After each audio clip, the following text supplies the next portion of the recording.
శ్రీమతే నమః. శంభాజీ మహారాజ్ సినిమా చూసినప్పుడు ఎంతమంది రక్తమో ఉడికిపోయింది కదా. ఇప్పుడు నేను ఈయన చరిత్ర చెప్తూ ఉంటే ఇంకా అసలు ఎవరు ఆగరేమో, ఉన్న స్థలాల్లో ఎవరు ఉండరేమో, ఎలా అయినా సరే మన ధర్మాన్ని మన దేశాన్ని రక్షించుకోవాలని ప్రయత్నిస్తారేమో. ఈ రోజు నేను ఒక పోస్ట్ చూశాను. అదేంటంటే ఇప్పుడు మొన్న నాగపూర్ లో అల్లర్లు అవి జరిగాయి కదా. ఆ పోస్ట్ లో ఒక వ్యక్తి ఏం చెప్తున్నాడు అంటే, ఈ దాడులు మేము ప్రారంభించాం అంతే, ఇది మీకు రుచి చూపిస్తున్నాం, రేపు వస్తాం, మీ ఇంట్లో ఆడవాళ్ళని ఎత్తుకుని వెళ్తాం, మాతో తీసుకు వెళ్తామని చెప్పి పబ్లిక్ గా ఛాలెంజ్ చేసి వాళ్ళు మాట్లాడుతున్నారు. అంటే ఎంత ధైర్యం ఉంటే వాళ్ళు మాట్లాడతారు. మనలో మనం ఎంత కొట్టుకుంటున్నామని తెలిస్తే వాళ్ళు ఆ మాట మాట్లాడగలుగుతారు చెప్పండి. అలాంటి వాళ్ళు రాజ్యం వేలుతున్న ఈ రోజుల్లో మనలో మనం కొట్టుకుంటున్నాం చూసారా, అది మన దౌర్భాగ్యం అన్నమాట. మనలో మనమే వెన్నుపోటు పొడుచుకుంటున్నాం. ఈ వెన్నుపోటు అనే మాట విన్న ప్రతిసారి నాకు మన దేశం కోసం ప్రాణాలు అర్పించిన యోధులే గుర్తుకొస్తారు. ఏ యోధుడి చరిత్ర తీసి చదివినా వాళ్ళు పట్టుపడిపోవడానికి గాని, వాళ్ళు ప్రాణాలు పోవడానికి గాని కారణం మన వాళ్లే కలుగులో పంది కుక్కుల్లాగా దూరి వాళ్ళను పట్టించిన వైనాలు మనకి కనపడతాయి. అసలు మన దేశంలోకి పరాయి వాడు అడుగు పెట్టగలిగాడు అంటే కారణం ఏంటో తెలుసా? మన వాళ్ళు మనకి పొడిచిన వెన్నుపోటు. ఆ రోజు దాహిర్ సేన్ గారికి పొడిచిన వెన్నుపోటు కారణంగానే మన దేశంలోకి పరాయి వాడు కాలు పెట్టగలిగాడు. ఏ చరిత్రైనా చదవండి, మన వెన్నుపోటు పొడవడానికి కారణం మన వాళ్లే. శంభాజీ మహారాజ్ చరిత్ర మనందరికీ ఇప్పుడు తెలుసు కదా. ఆయన పట్టుపడిపోవడానికి కారణం ఎవరు? మనవాళ్లేగా. అందుకేగా ఆయన పట్టుబడ్డారు. లేదు అంటే శంభాజీ మహారాజుని పట్టుకోవాలి అంటే ఔరంగజేబ్ వల్ల అయ్యేదా? ఎన్ని సంవత్సరాలు వేచి ఉన్నాడు శివాజీ మహారాజుని పట్టుకోవాలని అనుకున్నారే, కానీ పట్టుకోలేకపోయాడుగా ఔరంగజేబు. అందుకని ఎలా అయినా సరే శంభాజీ మహారాజు పరిపాలన చక్కగా చేస్తుంటే ఆ శంభాజీ మహారాజుని పట్టుకోవాలనుకుంటాడు ఔరంగజేబు. పట్టుకోలేక గోతికాడ నక్కలాగా, గుంట నక్కలాగా వేచి ఉంటే ఆ గుంట నక్కకి మన పంది కుక్కల ఇచ్చిన సమాచారం వల్ల శంభాజీ మహారాజ్ పట్టుబడ్డారు. లేకపోతే శంభాజీ మహారాజ్ని పట్టుకోవటం ఎవరి తరము అయ్యి ఉండేది కాదు. అలాంటి ఒక అద్భుత చరిత్ర ఈ రోజు మనం తెలుసుకోవాలి. ఒక శంభాజీ మహారాజ్, ఒక శివాజీ మహారాజ్, ఒక భగత్ సింగ్, వీళ్ళందరినీ కలిపి ఒక పోత పోసి ఒక విగ్రహాన్ని తయారు చేస్తే ఆయన సూర్యసేన్ అవుతారనమాట. 1894 మార్చి 22 అంటే ఇదే రోజున చిట్టాగాంగ్ లో జన్మించారు. బిఏ వరకు చదువుకున్నారు. ఆయన గణిత ఉపాధ్యాయుడు. ఆయన ఉపాధ్యాయ వృత్తిని ఆయన కొనసాగిస్తున్నప్పటికీ ఆ వృత్తి ఆయనకి తృప్తినివ్వలేదు. ఎందుకంటే మన భారతదేశం ఎంత సంక్లిష్ట పరిస్థితుల్లో ఉందో తెలుసుకున్న ఆయన భారత స్వాతంత్ర సమరం కోసం పోరాడాలి అని అనుకుని అనుశీలన్ అనే ఒక సంస్థలో జాయిన్ అవుతారు. మన దేశం కోసం ఎంతో తపన పడిపోతూ ఏదైనా చెయ్యాలి అని అనుకుంటూ అప్పట్లో యువతలోనూ స్త్రీలలోనూ కూడా భారతదేశం స్వాతంత్రాన్ని సాధించటం కోసం అందరిలోనూ ఎంత దేశభక్తిని ఆయన నూరిపోశారు అంటే అది మన మాటల్లో చెప్పలేమన్నమాట. అప్పట్లో దేశం కోసం పోరాడిన వాళ్ళలో మగవాళ్లతో పాటుగా ఎంతో మంది స్త్రీమూర్తులు కూడా ఉన్నారు. అప్పట్లో ఈ సూర్యసేన్ గారితో పాటుగా ఎంతో మంది స్త్రీమూర్తులు యావజ్జీవ కారాగార శిక్షని అనుభవించారు.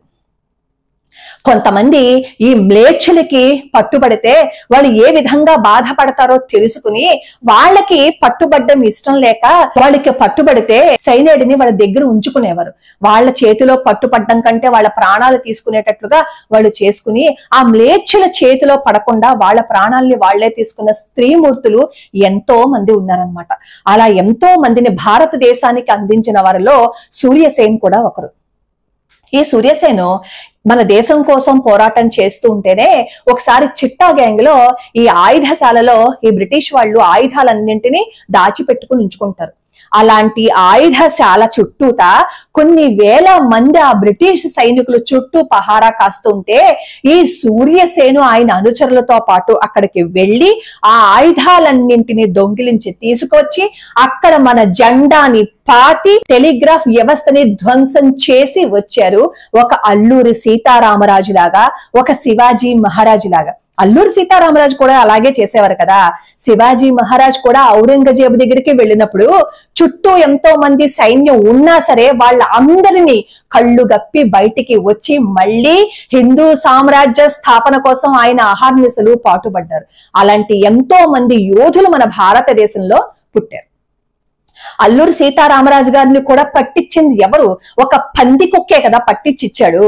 లేదు అంటే అల్లూరి సీతారామరాజుని పట్టుకోవడం ఎవరి తరమైనా అయ్యుండేది కాదు. అలా బ్రిటిష్ వాళ్ళని 2 సంవత్సరాలు గడగడలు ఆడించారు తెలుసా. ఎలా అయినా సరే సూర్యసేన్ని పట్టుకోవాలి, ఎలా అయినా సరే సూర్యసేన్ని పట్టుకోవాలి అని అనుకున్నారు.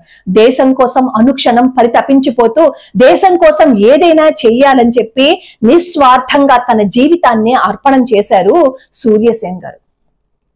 అలాంటి సూర్యసేన్ని నేత్రసేన్ అని ఈ సూర్యసేన్ గారు దగ్గర బంధువే పట్టించి ఇచ్చాడు. ఎందుకంటే బ్రిటిష్ వాళ్ళు పడేసే ఒక ముష్టి కోసం ఈ సూర్యసేన్ గారు ఒక చోట దాక్కునుంటే నేత్రసేనేమో సూర్యసేన్ గారు అచూకీ చెప్తే సూర్యసేన్ గారిని పట్టుకుని వెళ్తే ఈ బ్రిటిష్ వాళ్ళు ఈ నేత్రసేనికి వాళ్ళు బహుమతి ఇవ్వాలి అని అనుకున్నప్పుడు సూర్యసేన్ని పట్టించి ఇచ్చినందుకు గాను నేత్రసేనికి అప్పట్లో సూర్యసేన్ గారి అనుచరులు మంచి శిక్షనే విధించారు. ఆ శిక్షని అనుభవించిన రోజు పక్కనే తన భార్య ఉన్నా ఎవరు తన భర్తని చంపారు అనేది బయట పెట్టలేదు ఆ మాతృమూర్తి. ఎందుకంటే అక్కడ ఏం జరిగింది, మోసం ఎవరు చేశారు అని ఆ భార్యకి తెలుసు కాబట్టి కనీసం బయటికి కూడా చెప్పలేదు.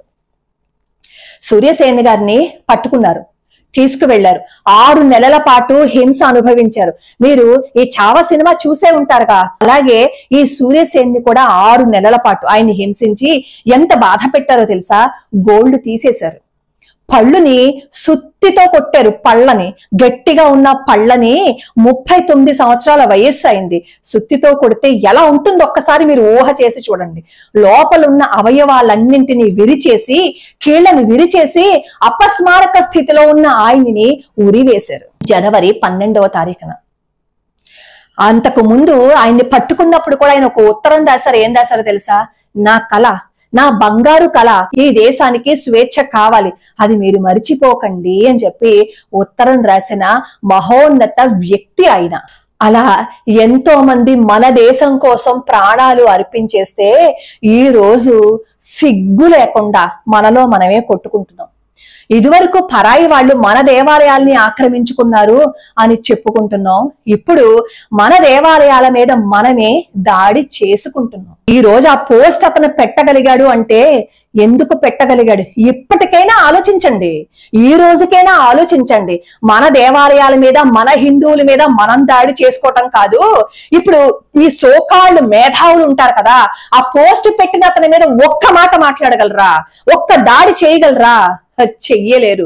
ఎందుకు అంటే హిందువుల్లోనే హిందువులంటే పడదు కాబట్టి, మన హిందువుల్లోనే మన విద్వేషాలు చిమ్మేసుకుంటున్నాం కాబట్టి మనల్ని బాగుపరిచేవాడు, మనల్ని పైకి తీసుకొచ్చేవాడు ఇంకా ఎవ్వడూ ఉండడు మనం ఇలా కొట్టుకున్నంత కాలం.